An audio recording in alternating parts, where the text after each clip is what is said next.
forte aplauso para os doutores e boa tarde.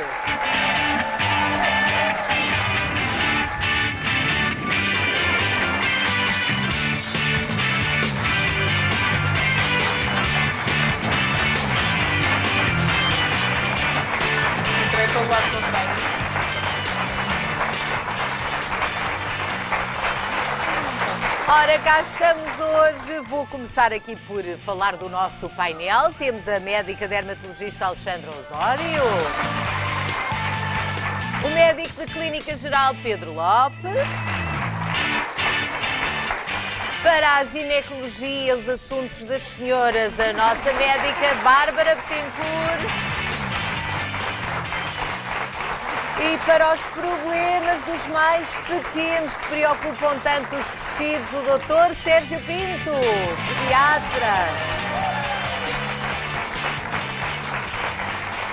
Ora, antes de falarmos do assunto de hoje, daquilo que eu já referi, maus cheiros, comichões, aqueles incómodos que ninguém quer ter, nem ninguém quer ter por perto, gostaria de saber o que têm para já os nossos doutores a dizer sobre uma notícia que foi avançada no final da semana passada, que nos encheu aqui de curiosidade, aqui no Boa Tarde.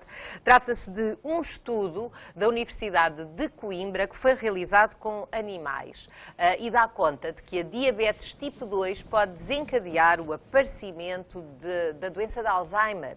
E isto, pergunto, é uma novidade para os médicos. Dr. Pedro Lopes. É de facto muito interessante perceber o impacto destas doenças do metabolismo, que são cada vez mais frequentes, e é uma doença que as nossas sociedades têm vindo a registrar, obviamente, um incremento muito significativo dos números.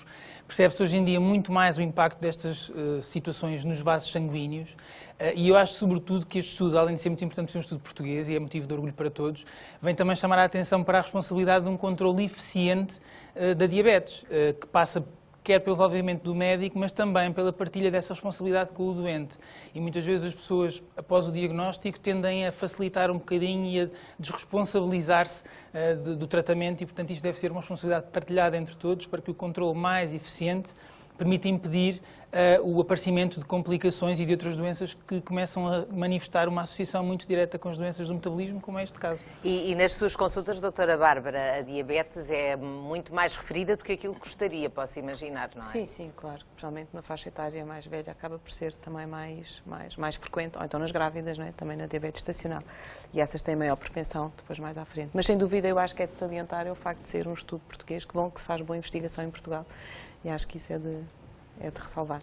E esta relação com o Alzheimer, enfim, para um pediatra não será uma das prioridades, porque não é do seu âmbito. A faixa etária é muito baixinha, mas de qualquer modo o Alzheimer é outro problema grave dos nossos tempos, não é?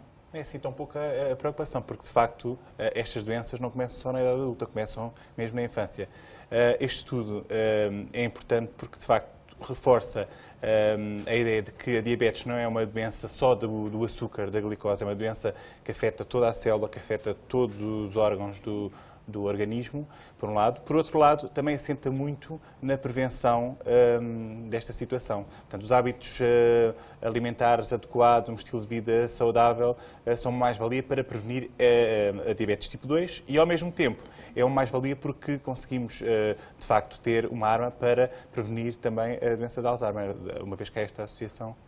Doutora Alexandra, qualquer médico está sempre atento àquilo que se vai fazendo em termos de investigação, porque só assim é que a medicina também vai avançando e, de facto, mesmo sendo fora da sua área, é quase impossível um médico saber tudo o que está a ser feito de investigação no mundo, não é? Porque há sempre alguém a investigar uma doença qualquer, uma relação qualquer, como neste caso, não é? Isto é ótimo, haver investigação e, mais uma vez, reforço a ideia que a Bárbara disse há bocado. Fico muito contente que Portugal esteja no caminho certo de contribuir alguma coisa a nível internacional para a comunidade científica.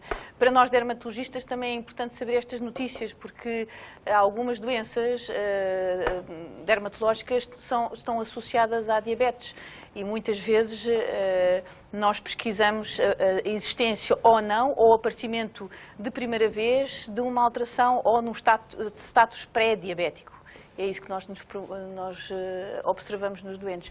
Mas os doentes que vêm com diabetes, há determinadas patologias que nos interessam também, mas à partida já temos o diagnóstico de diabetes. Não é? Portanto, é importante ficar aqui também este alerta, porque embora esta investigação esteja a decorrer e com resultados, o que interessa, antes de mais, e por isso é que estão cá os nossos doutores todas as semanas, é chamar a atenção para a prevenção, para os bons hábitos, e depois há aqueles problemas que nós não sabemos muito bem se é defeito, se é feitio, não é? O programa de hoje, por exemplo, é sobre o porquê de o corpo ter maus cheiros e outros incómodos, como comichões. Vamos começar com um problema que ninguém quer ter e há quem sofra demais com ele. É o caso da Carmen Graça, que nos contactou via Facebook, a dizer que quando come alguns alimentos fica com mau hálito. E depois de dormir, diz ela, ainda nos rimos com isto, diz que o quarto cheira a bicho morto.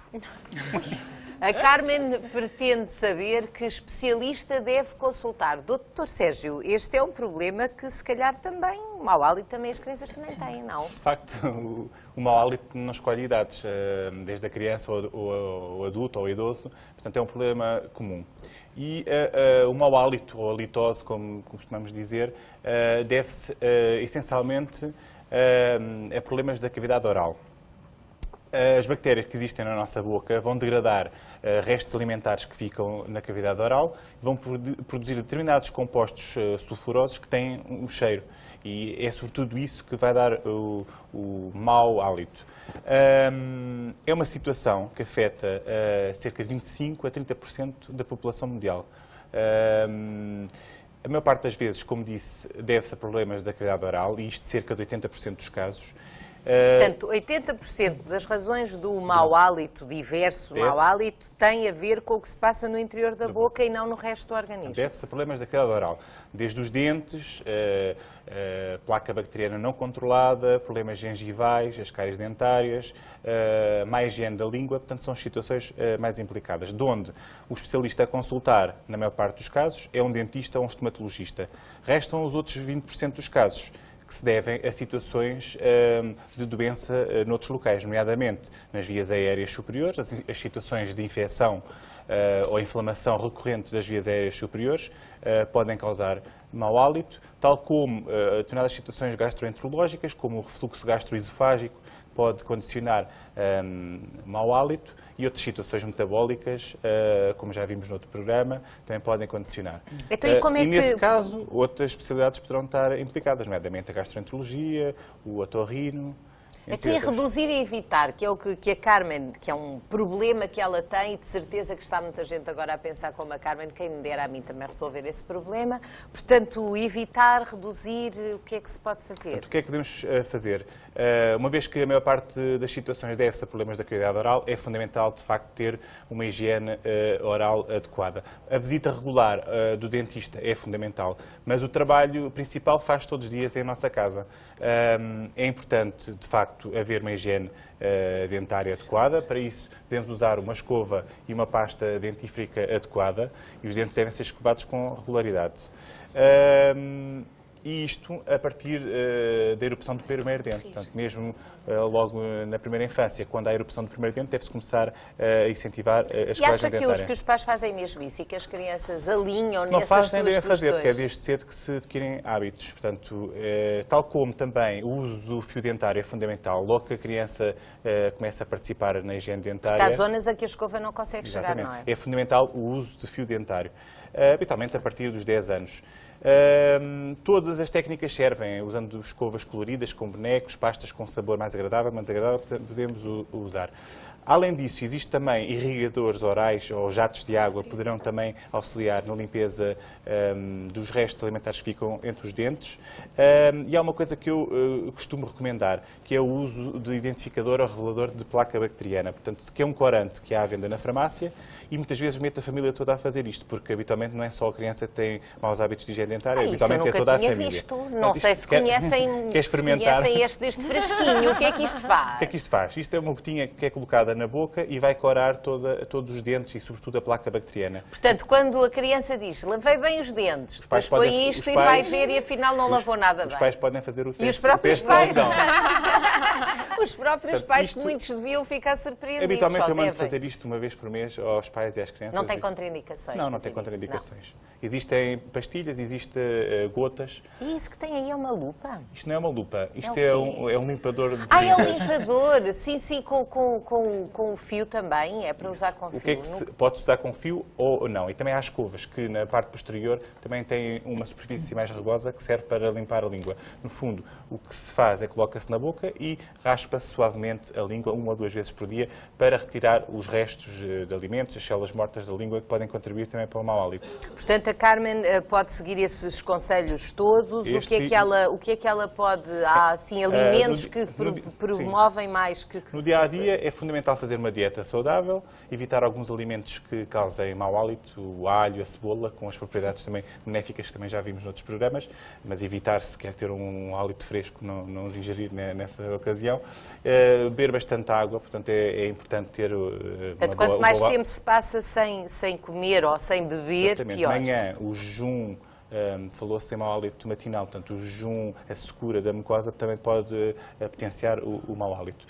Uma regra importante é, depois de ingerirmos algo que faça intensificar o mau hálito, pode-se ingerir leite, por exemplo, a seguir a comer cebola ou alho, muitas vezes alivia, e também para tentar substituir as bactérias que podem causar, pelo seu metabolismo, algum mau hálito, fazer a substituição por bactérias mais saudáveis, pode-se usar a ingestão de iogurte com probióticos, que poderão tornar um hálito... O iogurte vai combater as bactérias de certa que forma, se compõem podem e substituir as bactérias que existem habitualmente na cavidade oral por outras mais saudáveis e, de alguma forma, ajudar a ter Mas através do hálito pode-se identificar problemas de saúde complicados. O mau hálito é um grande incómodo, a Carmen está preocupada com isso, mas, e não só ela, mas há problemas que se podem manifestar também. Portanto, o hálito pode mostrar alguns sinais, sintomas de algumas doenças. Já vimos também noutros programas. Por exemplo, a cetoacidose diabética manifesta-se com um hálito, um cheiro adocicado, floral, acetona. Por exemplo, uma obstrução intestinal, portanto, uma oclusão intestinal, quando o intestino deixa de funcionar. Também pode ter manifestações. Pode ter manifestações, um hálito a cheirar a fezes, por exemplo, tal como uma insuficiência renal também pode dar um hálito com cheiro a amónia, a urina. Portanto, o hálito também pode nos dar indicação de patologia de outra área. Portanto, não é assim uma coisa de sumenos importância, é mesmo para estar atento quando é... O que é importante é tratar os 80% que se prendem com a cavidade oral, portanto, uma boa higiene dentária e oral é fundamental. Isso Os é um outros bom 20%, caminho. depois o médico assistente fará o que deve fazer. A avaliação respectiva. Ora, há outro problema que pode ser também muito desagradável e incómodo, como o mau hálito, mas que envolve uma outra extremidade do corpo. O Dr. Pedro, é um problema que pode ser falado numa consulta. É um problema que pode ser falado numa consulta, embora não seja uma causa que habitualmente leva as pessoas à consulta. E nós estamos aqui a falar de uma forma ligeira e descontraída, mas sem tornar estes problemas menores, porque eles são de facto muito importantes e prejudicam muito a qualidade de vida das pessoas, porque as inibem, do ponto de vista social, de uma série de comportamentos que seriam desejáveis para uma vida E porque harmoniosa. sobre o funcionamento do corpo, ninguém melhor do que os Claro. doutores para nos explicarem, não é? E então este probleminha também, ninguém gosta dele. É verdade, vamos falar sobre o mau odor dos pés. E eu fazia aqui, antes de começarmos a falar, não sei se a Bárbara está a mas vamos aqui para a Alexandra. Vamos fazer aqui uma brincadeira, pode ser? Pode, vamos lá ver. Vou aqui vendar a Alexandra. A doutora Alexandra já está Medo. com medo. Já está Pedro. com receio. Vou-me Esta venda é vingar. gira. Esta venda é gira, doutora Eu acho que Alexandra, foi fica bem. gira, pronto, pelo menos isso já... Foi-me bem, foi-me bem. E agora vamos aqui fazer um teste. Consegues reconhecer este cheiro? Ai, cheiras tão mal, que horror. Cheira a queijo. É horrível. E que tipo de queijo consegues identificar? Não, mas tipo queijo da ilha ou qualquer coisa assim muito forte. Muito forte? Sim. E este? Isto também é um queijo. Ah, que horror. Queijo. De facto, esta... Isto é um chulé. Isto é um chulé. É este o nome científico. O nome científico é brumidose plantar. Brumidose. É É verdade. difícil estar aqui ao pé do Pedro. Já tiveram que lidar com a brumidose. Não sabiam era que se chamava brumidose plantar. Exatamente, É porque este envolve a o planta nome. do pé. E isto fundamentalmente resulta, tal como o Sérgio falava há pouco, de uma desregulação do crescimento bacteriano, neste caso no pé. E isso é favorecido muitas vezes pelo excesso de transpiração. Mas isso as pessoas às vezes associam. É melhor tirar daí o sapato do pé da doutora Alexandra, coitadinha. Mas estava eu a perguntar se a ideia que dá aos outros é de que a pessoa que tem a sua dor que tem pouca higiene. Pode ser sempre assim ou pode não ser? A conotação habitual é essa, não é? Porque, de facto, existem algumas medidas de higiene que podem melhorar este tipo de problema. Porquê que acontece este mau odor? Existe uma bactéria, que é a brevibactéria, que existe nos sapatos, ou que existem nos nossos pés e que depois, por associação, obviamente, vão também passar a fazer parte dos sapatos e que estão presentes em alguns dos queijos que existem à nossa disposição e, portanto, por isso é que o odor é comum. De facto, o que acontece é que quando existe um mau arejamento dos sapatos, quando os sapatos são pouco transpiráveis, permitem que os pés arejem pouco, estas bactérias vão crescer em demasia e vão se alimentar das células mortas dos nossos pés. E, portanto, ao alimentarem-se dessas células, vão produzir um conjunto de substâncias que têm este odor característico. Portanto, as bactérias é que produzem muito estes cheiros, não é? Já estávamos a falar também da cavidade oral da boca, que o doutor Sérgio estava a referir. Portanto, são quando as bactérias têm muito espaço para trabalhar, dá o odor. Tem muito que comer. Exatamente. Quando Neste elas caso, têm que comer. é o Olha, ambiente. estamos a ver aqui uma animação, doutor Pedro. Esta animação mostra exatamente aquilo que eu dizia. Estas glândulas sudoríparas vão produzir suor, esse suor vai se acumular, se o sapato permitir um mau arejamento do pé, vai haver um ambiente quente e úmido que é o mais favorável, o mais propício ao desenvolvimento das bactérias e de outros agentes. E, portanto, quando estas bactérias proliferam de uma forma desproporcionada, vão se alimentando das tais células mortas e produzir as tais substâncias que depois vão conferir um cheiro muito desagradável. E o que fazer? O que fazer é que nós gostamos de saber o que fazer quando... Podemos fazer várias coisas. A primeira coisa passa por uma boa higiene. E é o mais importante, ou seja, lavar os pés todos os dias, de manhã e à noite, tentar usar sapatos mais arejados, permitir um bom arejamento do pé. Não chega muitas vezes. Evitar os sapatos que tenham muito nylon ou muito poliéster, usar meios preferencialmente de algodão, nas pessoas que transpiram demasiado, e isso em si pode ser uma doença até relacionada com o nosso sistema nervoso autónomo, e portanto é uma coisa que as pessoas não conseguem controlar. Devem mudar mais que uma vez ao dia as meias, porque vão só nesse gesto arejar um pouco o sapato, arejar o pé e mudar a própria meia. Rua, não, assim, ajuda, na varanda, mas para eliminar o mau janela. cheiro dos sapatos, o melhor a fazer é ou utilizar o pó talco ou usar o bicarbonato, que é aquilo que habitualmente é muito acessível e as pessoas conseguem fazer facilmente. Ou seja, pôr uma colher de bicarbonato dentro do sapato, espalhar e deixar algumas horas, porque o bicarbonato vai atenuar o mau odor que fica também presente nos sapatos. A utilização de antitranspirantes pode ser uma alternativa para minimizar a tal excesso de umidade que muitas vezes vai favorecer o tal crescimento das bactérias e o Portanto, crescimento do quem mau tem odor. esse problema tem mesmo de lavar muito bem e mudar os sapatos, não é? Também isso é importante, ou arranjar lavadinhos, daqueles Exatamente. que se lavam e que sai esse cheiro todo. Ora, e assim, são formas de atacar a brumidose plantar, que acabámos aqui de ouvir esta expressão que toda a gente conhece como outra. Agora faço uma pequenina pausa, porque sei que a esta hora há muita gente a chegar ao boa tarde, já sabem que é dia de doutores. Deixa cá ver do que é que estão a falar. Estamos a falar de coisas muito desagradáveis, de incómodos, e os doutores estão a esclarecer e ainda têm muito para esclarecer até ao final do programa. É no final do programa que entregamos o cartão de sonho, hoje com um jackpot, com um prémio acumulado de 27.000 euros e ainda com 1.000 euros garantidos para a chamada selecionada. São 28.000 euros no final, podem ser seus se marcar o 760 20 60 20. É este o número, não há mais nenhum, para ganhar o cartão de sonho. O cartão de sonho só é entregue a quem atender o telefone. Portanto, se já marcou ou ainda tenciona marcar, depois não abandona o telefone, porque no final lá estarei eu. Se reconhecer a minha voz é bom sinal, é sinal de que é o ganhador ou a ganhadora do cartão de sonho. Pode acontecer a qualquer um.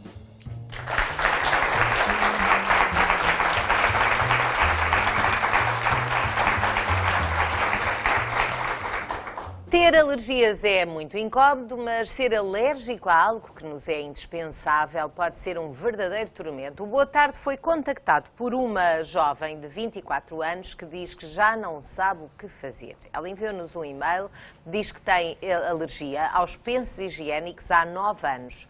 Quando os usa, tem muita comichão, chega a fazer feridas nas virilhas e diz ela, neste mesmo e-mail que nos enviou, que piora com a chegada do calor e que é bastante desconfortável porque a Helena, é o nome desta jovem, não consegue usar tampões e porque tem corrimento diário.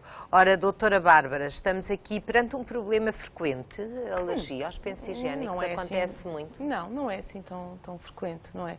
O que eu aconselharia à Helena, e não sei se ela já teve alguma consulta ou não com algum dermatologista, alergologista, que possa perceber se existe alguma substância específica à qual ela é alérgica e que temos mesmo que evitar. Porque existem no mercado alguns pensos higiênicos e até tampões que são mais adequados, ou hipoalérgicos, ou pelo menos com algodão mais orgânico e se calhar mais adequado. Mas outras das hipóteses que hoje em dia também, soluções que pode existir, é tentar ficar sem período menstrual portanto, isso iria facilitar, pelo menos, o uso dos pensos higiênicos aquela vez por mês. E isso é conseguido através de, habitualmente, uma pílula, ou pelo menos de um contraceptivo que só tem progesterona. Normalmente existem contraceptivos com estrogénios e progesterona, e estas com progesterona fazem com que a mulher fique sem menstruar, ou pelo menos com um fluxo muito escasso. E penso que isto me parece que fosse a solução indicada para, pelo menos, a exposição aos Porque pensos são seria 9 menor. anos, como ela diz, a ter Claro.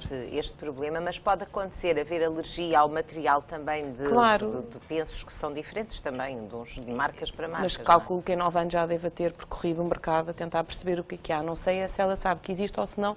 Em Portugal também existe no mercado estrangeiro essas opções. Mas se calhar até a Alexandra, como é capaz de ter alguma ideia, também como dermatologista. Tem do que alguma é que ela sugestão, pode porque de facto isto é aconselhar. do domínio das alergias, É, mas depois mas depois manifesta-se na é pele, pele, não é, exatamente. doutora Exato. Alexandra? Não é assim tão frequente acontecer. Era preciso saber um bocadinho mais da história da própria doente, mas acho que a solução da Bárbara é boa porque, como diminui o fluxo, o número de vezes que ela contacta com o penso higiênico, já é menor, não é? E muitas vezes é com a continuação, se tem um fluxo mais prolongado, que o contacto diário e a mudança do penso faz com que haja um aumento da sensibilidade. Agora, pode fazer alguns testes, sobretudo se tirar um bocadinho do penso, das várias zonas do penso higiênico e fazer prick testes, uns testes diretos nas costas para ver quais são os pensos que a pessoa é mais alérgica do que outros. Mas assim, uma dica boa lá para casa será, as mulheres devem evitar fazer a depilação exagerada da zona púbica, sobretudo as mulheres que têm esta maior sensibilidade ao penso higiênico, porque quanto mais desnudada está aquela zona, mais direto é o contacto e, portanto, se tiver pelos naquela zona, protege, há uma barreira. Os pelos servem para alguma coisa, não é? Agora, também há outro truque, que é, além dos pelos, usar aqueles cremes de pasta ou de barreira que se usa para o rabinho dos bebés e pôr na zona das virilhas e naquela zona antes de usar o penso higiênico. Pode evitar a sensibilização e acho que as duas terapêuticas ajustadas será a melhor opção para o caso, para este E caso. sempre cuidado com a roupa interior que usa, não é? Exatamente. Isso é sempre essencial. Antes do período também. Antes do período, porque os sintéticos agridem muito a pele e ela deverá usar algodão antes do período, durante o período e após. Não é? São realmente muito boas dicas que não ocorrem assim de repente. Doutora Bárbara, e uma pessoa ficar sem o período durante algum tempo, isso pode trazer contraindicações? Não, muito pelo contrário.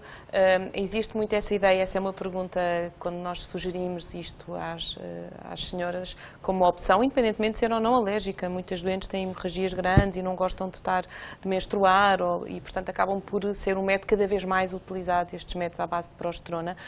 Mas quando quando a pessoa não é menstruada porque está a fazer isto, não tem qualquer problema, porque não tem necessidade, porque a parte que deveria menstruar, descamar, não existe e, portanto, não é preciso menstruar.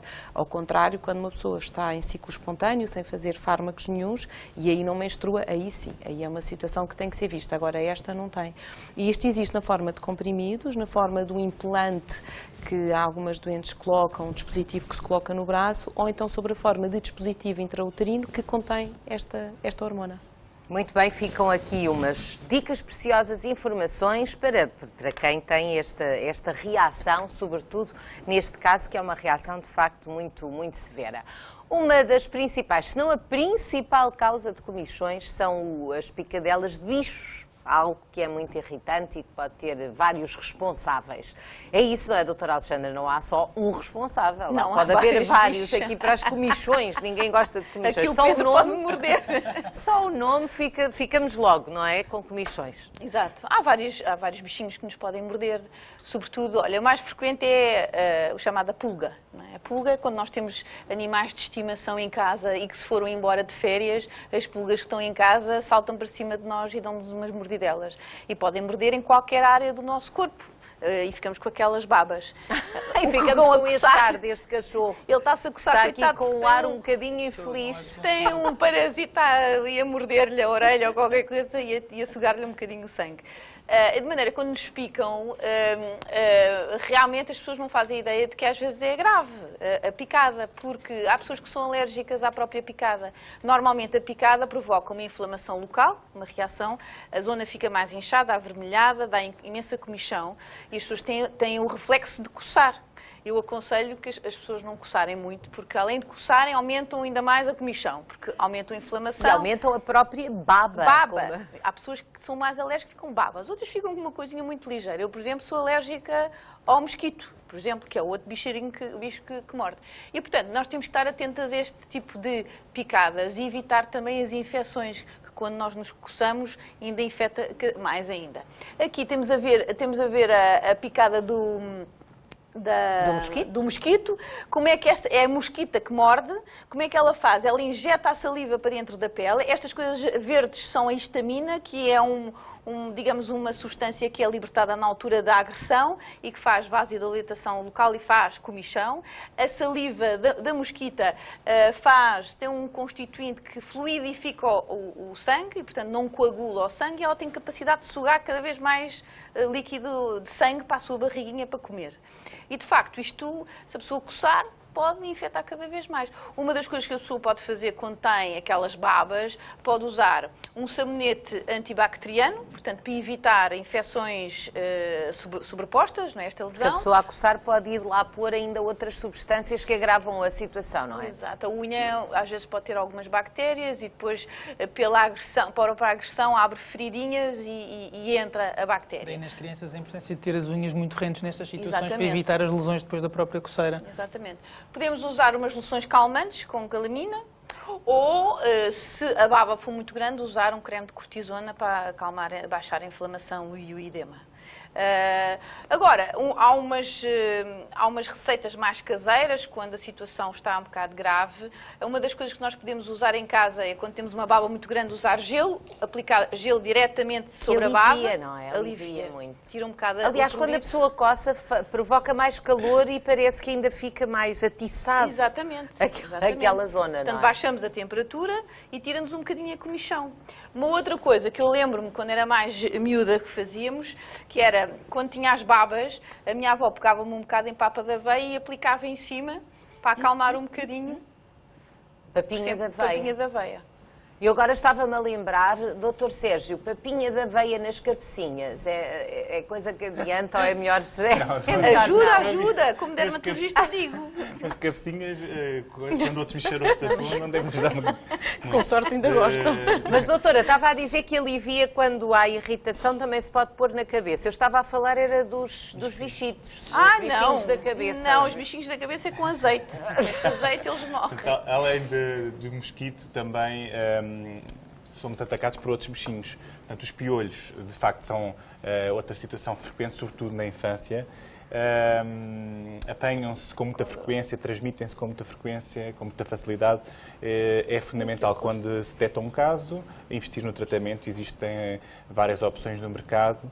É fundamental fazer o tratamento toda à família. Que é um animal horroroso, Podemos credo, ver, coisa está horrível. ali. É minúsculo, nós nem damos conta Portanto, de que é aquilo tão é o horrível. piolho. Os medicamentos que usamos, shampoos, espumas, vão matar o piolho por mecanismos químicos e asfixiando o piolho, mas depois é fundamental retirar, portanto, as lêndias. Também podemos ver aí uma figura, e as lêndias, a família tem que ser obsessiva a tirar nos dias seguintes as lêndias para evitar a O melhor é não ficar perpetuação. descansado logo à primeira Não. vez, não é? E eu agora estava E- aqui curiosa, como é que um profissional, que de vez em quando devem aparecer Não, por lá uns imenso. É uma bichinhos, situação muito Opa, fica frequente. com comichões, já não Às- liga, vai logo vezes pôr um shampoozinho. Às vezes o ponto de partida é a própria mãe. A mãe encosta-se muito na consulta e Já detectou? Já várias vezes.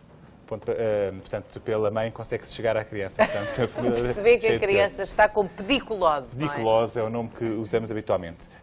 Aqui é importante, depois, não só fazer o tratamento em casa, como todos os coleguinhas da turma devem fazer o tratamento, porque senão vamos mesmo tempo. cair numa espiral de reinfestação e nunca mais damos conta E da ainda situação. depois há outras coisas que são mais invulgares, que já foram mais frequentes, mas outros bicharoquinhos que bicharocos. podem trazer complicações, não é? Primo dos piolhos, temos os chatos, que são situações que habitualmente atingem mais os adultos e têm uma preferência pela região pública, e o tratamento é semelhante. Também Portanto, há produtos na farmácia também também para isso. são semelhantes aos que usamos para a pediculose da cabeça. E também existem outros bicharocos que causam a sarna ou a escabiose, que é outra situação que é muito frequente, que é causado por um insetozinho da família das aranhas, dos ácaros, que causam muita comichão e são também de uma transmissão muito fácil e que dão E este é muita mais coceira. complicado, não é? Este é uma situação Não é que pode assim. dar origem a... Portanto, este bicharoco vive na nossa pele, portanto, precisa do ambiente da nossa pele para sobreviver, transmite-se com muita facilidade e exige um tratamento que terá que ser cumprido, tanto por toda a família. O tratamento é relativamente fácil, mas tem uma transmissão também muito fácil. Portanto, dada a comichão, é daí que aparece aquela expressão, não é? Nós não queremos aqui sarna para nos Exatamente. coçarmos, não é? Melhor não. Há pessoas, eu já apanhei um doente com piolhos nas pestanas. Que ele não tinha nem ideia. Não tinha nem ideia. E qual é o truque?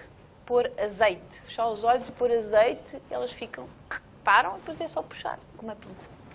Azeite. Estão a ver? Mais uma dica. Hoje a doutora Alexandra está cheia de dicas caseirinhas, daquelas assim, para Da papa resolver da estes veia. probleminhas, que às vezes são probleminhas que podem tornar-se complicados, como já vimos quando há alergias, que isso já passa a outra situação. Vamos voltar a falar de maus cheiros. Alguns são de esperar, são mais normais, outros nem por isso. Há uma espectadora que prefere o anonimato e quando se trata destas questões as pessoas não gostam muito de dar a cara. Fazem as perguntas, esperam as respostas, mas não gostam muito de falar disto. Ela mandou-nos um e-mail com uma questão para a nossa médica ginecologista, a doutora Bárbara. Trata-se de uma espectadora que tem 36 anos e diz que apanhou o HPV, o vírus do papiloma humano, há um ano e após fazer tratamentos que incluíram uma raspagem, diz que ficou com cheiro vaginal que nunca teve na vida. Diz que não se consegue livrar dele, já passou um ano, mesmo usando produtos de farmácia para a higiene diária. Não sabe se é normal ou se é já um probleminha que ela não detecta. O HPV não tem a ver com isto. O HPV não provoca, normalmente não é uma infecção que provoca, é uma infecção, mas não provoca alterações nem alterações do odor vaginal.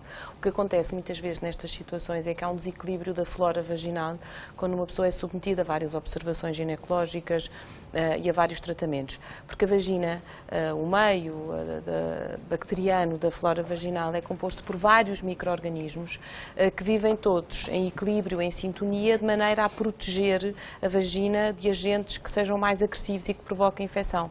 Normalmente são 5 a 6 espécies diferentes, mas o mais importante são os bacilos de Dodderlein, que permitem que a vagina fique com pH ácido. E isso é a maior proteção que a vagina tem do resto das infecções. Ora, quando somos expostos a alterações exógenas, nomeadamente alterações como tratamentos, antibióticos, muito típico, teve uma infecção urinária, fez um antibiótico, teve uma infecção dentária, fez um antibiótico, alterações também com fármacos também que façam alterações hormonais, da sua imunidade, pílulas, relações sexuais, existe a alteração do pH da vagina e isto provoca desequilíbrios nesta flora. E depois vem o cheiro, vem a irritação, vem o prurido, vem a dor durante as relações sexuais. Isto é porque esta flora está desequilibrada. Portanto, é se calhar esse o problema desta espectadora, não é? Que tem que se calhar ir verificar isso com mais pormenor. Normalmente isto tem que ser observado. A observação pode ser importante, mas também fazer um estudado vaginal em que tenta perceber que bicharoco é que pode estar na base e se tem esses bacilos de Dodderlein, que é muito importante ver nesse estudado. E muitas vezes, além do tratamento depois dirigido, quando são coisas recorrentes, tem que fazer um reequilíbrio da flora. E isso é feito com lactobacilos. Há uns anos nós utilizávamos, e agora também vou dar a minha mesinha, não é só tudo bem da mesinha, o iogurte natural, porque tem muitos lactobacilos, mas hoje em dia já existem novas formas de comprimidos ou microclisteres ou até comprimidos orais de lactobacilos que reequilibram a flora e que, portanto, permitem eliminar este cheiro. Vamos ver então se já está tão preocupada esta espectadora, se ela experimenta e se não passar terá que ir verificar com mais rigor, não é? Assim à distância fica mais difícil também fazer certas perguntas que nós sabemos que os doutores em consulta gostam sempre de fazer para ter mais elementos. Ora, quero fazer agora uma pausa na nossa conversa porque à medida que a tarde avança há sempre gente a chegar junto do televisor e a ver o Boa Tarde. Se acabou de chegar e ainda não sabe quanto é que pode ganhar hoje no cartão de sonho, eu dou essa informação. Hoje já há um prémio acumulado, um jackpot muito apetecível, está nos 27 mil euros e há 1000 euros para quem for selecionado. Isso só pode acontecer a quem marca ao 760 20 60 20. Desta forma, fica inscrito no nosso passatempo, faz essa inscrição e depois, à partida, se for selecionado ou selecionada, recebe 1000 euros e depois pode dar-me 4 algarismos. 4. Se acertar no código do cartão, nos 4 algarismos de hoje do código do cartão de sonho, ganha tudo o que há para ganhar, que são 28 mil euros no total, 760, 20, 60, 20. Não tem nada que saber, é o cartão de sonho.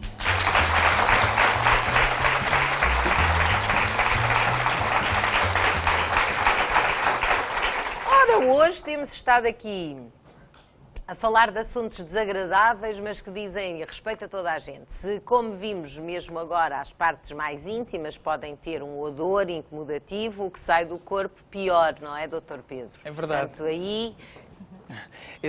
Vamos falar de flatulência e do odor associado às fezes e aos gases emitidos, mas de facto isto é algo que pode tornar... Esta conversa provoca sempre riso, não é, Dr. Pedro? Não há hipótese nenhuma, é uma coisa impressionante. Mas, de facto, há pessoas que têm mais razões de queixa do que outras, essa é que é verdade. Mas isto prejudica muito, muito marcadamente a qualidade de vida das pessoas. Tal como eu dizia há pouco, conviver com alguém que tenha um problema deste estilo pode tornar a convivência muito, muito difícil ao longo do tempo.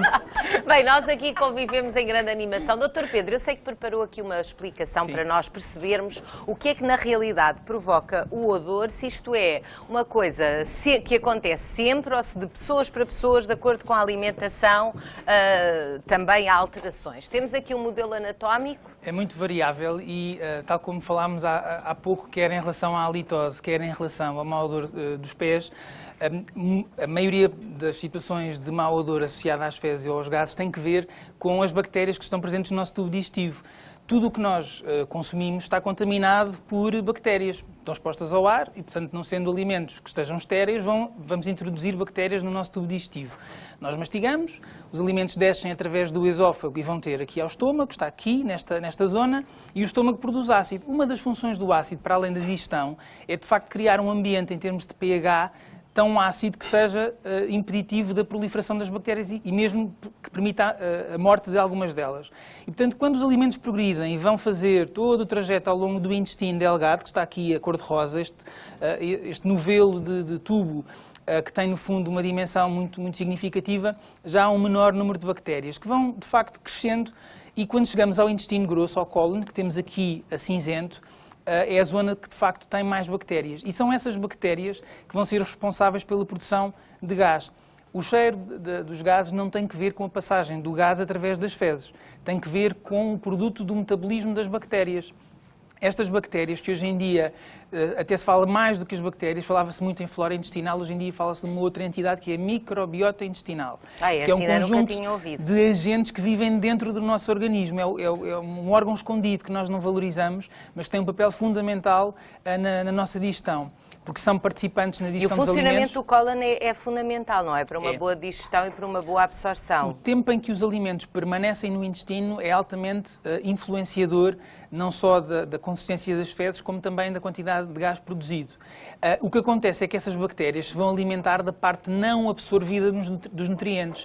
E do metabolismo das bactérias são produzidos vários gases. 99% desse gás é constituído por azoto, por dióxido de carbono, por hidrogênio e por metano. Mas isso não tem cheiro.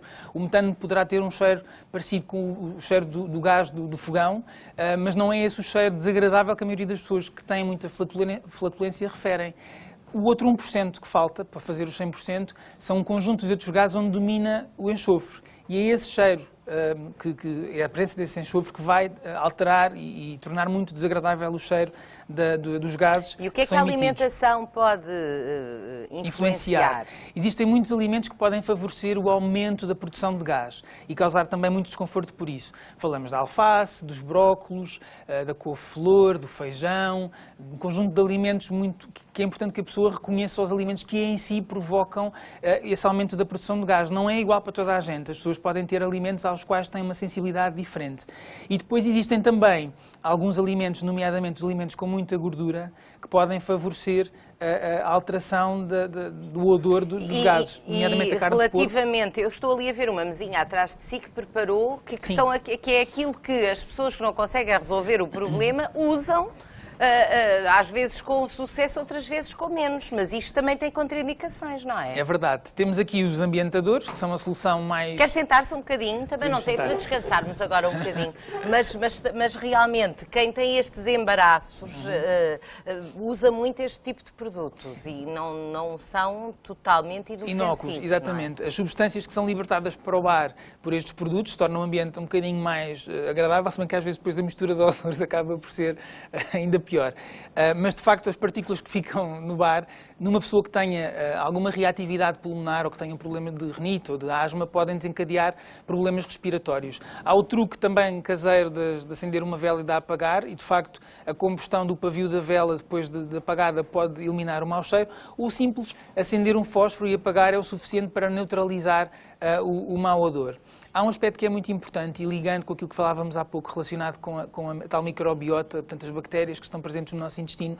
Hoje em dia existem um conjunto de suplementos dietéticos que são constituídos por probióticos, que são micro-organismos vivos que vão modificar, manipular a microbiota intestinal, a tal flora intestinal, repondo-a, e que podem ajudar as pessoas que têm este tipo de problemas a melhorar bastante os sintomas, não só a flatulência, os gases, como também em termos da consciência das fezes e da regularidade do hábito intestinal. Olha, e já agora interrompo, porque aproveitando que estamos a falar disto e que está aqui, gostaria que respondesse a uma questão de uma jovem de 26 anos. Ela diz que tem um problema complicado de flatulência e contactou-nos via e-mail. Não pôde hoje estar aqui, mas está ao telefone. Boa tarde, Carla. E este é um problema que a Carla diz que a incomoda e que limita muito a sua vida, não é? Há quanto tempo? Olá, boa tarde, Conceição. Este problema realmente afeta-me há cerca de 2 anos. E já percebeu que há alturas em que está pior? Diga-me cá, qual é a sua queixa principal, já que está aqui o Dr. Pedro? Bom, como dizia o Dr. Pedro, de facto é um problema que afeta a vida social e nos afeta a qualidade de vida. Eu não consigo relacionar exatamente com alguma causa que faça desencadear esta situação. Eu tive uma depressão, estou medicada. Não sei se talvez possa estar relacionado com o tipo de medicação que faço, visto que estou constantemente a alterar o tipo de medicamentos que tomo, mas de facto, e coincide mais ou menos com a altura em que este problema se agravou. Mas Carla, e portanto esse problema faz com que muitas das vezes não faz uma vida normal como outras pessoas. Há sítios, evita estar muito tempo fora de casa, ir a determinados locais. O que é que isso implica na sua vida? Sim, implica tudo. Bom, a simples saída para tomar um café com alguém, o facto de conhecer alguém ou de haver mesmo um envolvimento, visto que tenho 26 anos e seria de esperar que esse tipo de situação fosse normal, não é? No meu caso não existe. Conhecer pessoas novas, sair como qualquer outra pessoa, tomar um café, ir a um cinema, esse tipo de situação e de prazer da vida eu não tenho. Muito obrigada, Carla. Carla, e já agora respondendo só aqui uma coisa, tem algum outro tipo de sintoma, alterações do trânsito intestinal, dor abdominal, ou é só mesmo a questão da flatulência dos gases? Bom, doutor, a alteração não, eu sou muito certinha nesse sentido. Tenho desconforto causado. O facto de estar constantemente com este problema causa-me desconforto físico. Sente o intestino como se estivesse permanentemente revolto, não é? Sim, sim. Que se chama meteorismo. Quanto mais a pessoa oprime, não é? Pior, não é? Por isso é que a Carla tem esta vida exatamente. Bastante incomodada. E esta questão da toma da medicação que a Carla nos referiu pode ser o aspecto desencadeante. Carla, diga-me só mais uma coisa. Não teve nenhuma gastroenterite, nem nenhuma viagem assim, para um sítio diferente antes destes sintomas começarem a aparecer? Não. Este tipo de queixas, como a Carla descreveu, podem se encaixar naquilo que é uma doença que vai para além da própria flatulência, que é a síndrome do intestino irritável, que tem normalmente associado à própria flatulência um quadro de dor abdominal, de desconforto abdominal, não tem que ser propriamente dor, pode ser desconforto, que resulta da própria distensão, em que há uma alteração da motilidade do intestino, se o intestino se contrai de uma forma desorganizada e os antidepressivos e outras medicações para tratamento da depressão podem alterar as contrações do tubo digestivo, e portanto ser esse o fator, alteram o normal trânsito das fezes ao longo do intestino. Logo, se o conteúdo do intestino está lá mais tempo, as bactérias que lá estão vão ter mais tempo para ir utilizar os alimentos, a componente não absorvida dos alimentos e produzir gás. E, portanto, isso leva a um aumento da flatulência e aumento dos gases. Portanto, isso causa muito desconforto. E depois o fator psicológico da pessoa estar permanentemente a inibir a situação provoca ainda um agravamento maior e isso, ao longo do tempo, é claramente um problema complexo de resolver. Tal como eu dizia há pouco, hoje em dia existem muitas abordagens terapêuticas que passam quer por medicamentos, que reduzem os tais espasmos descontrolados do intestino, que regulam essa motilidade do intestino, e existem muitos produtos que contêm probióticos, alguns deles são enriquecidos com pré-bióticos, que são substâncias nutricionais que vão alimentar as tais bactérias que nós estamos a fornecer através deste tipo de produtos, que são chamados simbióticos.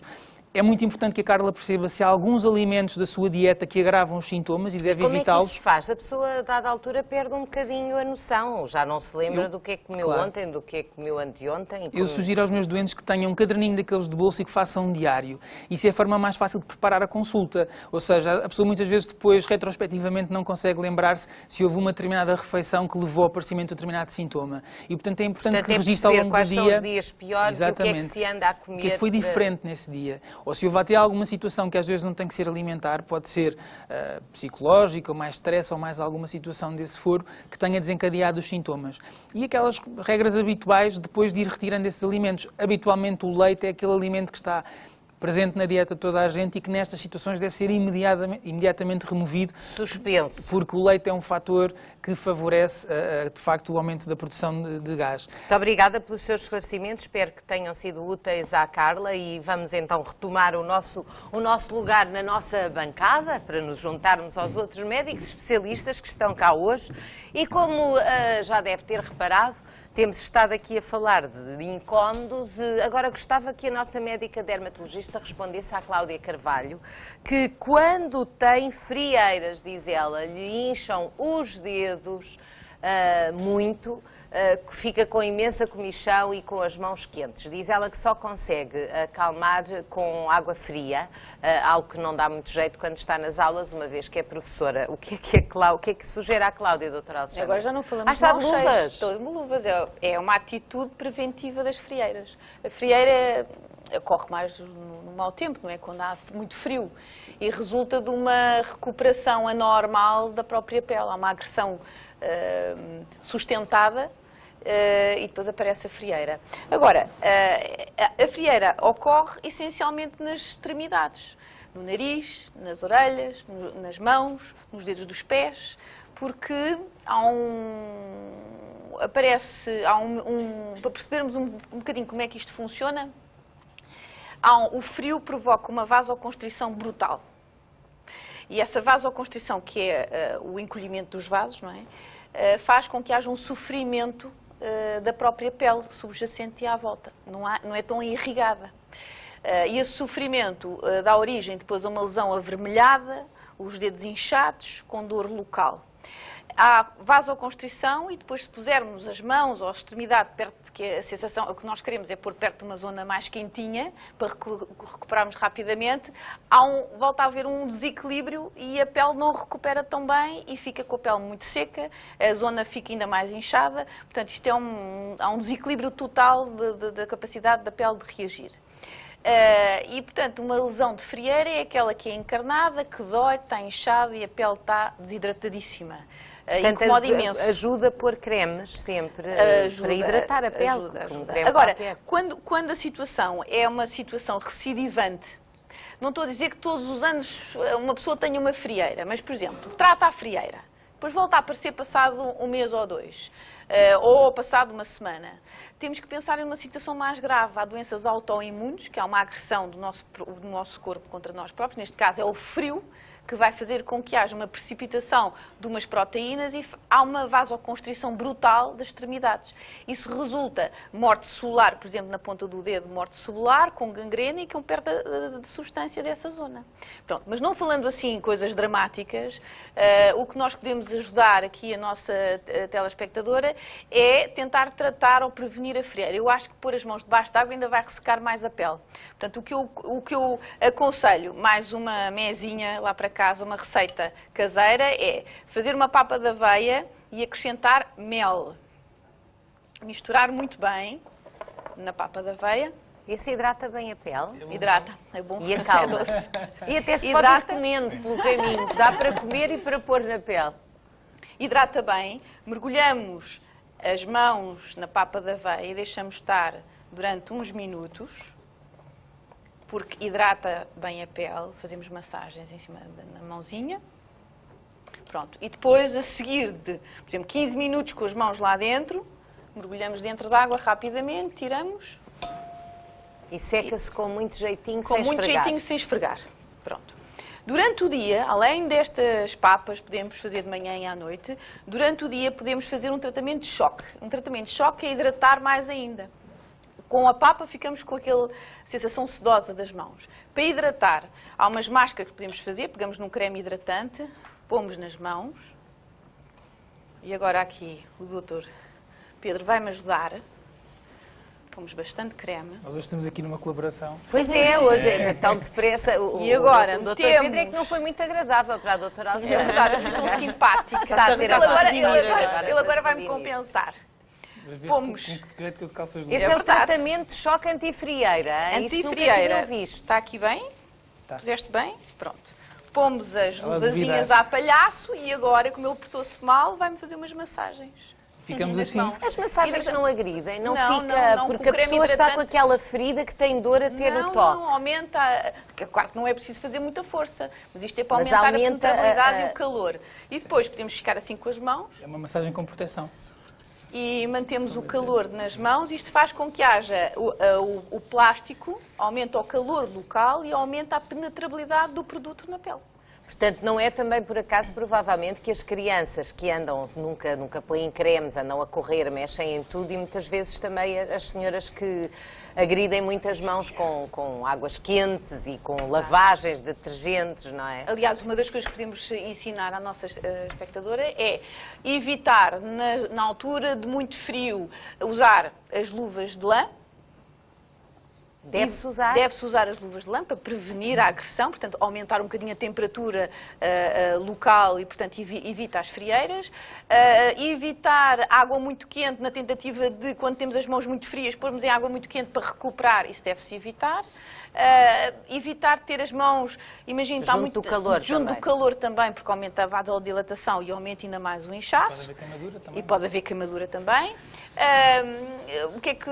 E há outras coisas, quer dizer, se a situação for muito grave, deve-se recorrer a um dermatologista para fazer o estudo da doença autoimune e para prevenir casos. Mas se for casos uma mais... vez no inverno muito rigoroso, não é? Estas medidas são ótimas. Então, olha, as papas da aveia é uma especialidade da doutora Alexandra Osório. Adoro para várias coisas. E eu gosto de papa da aveia também para comer.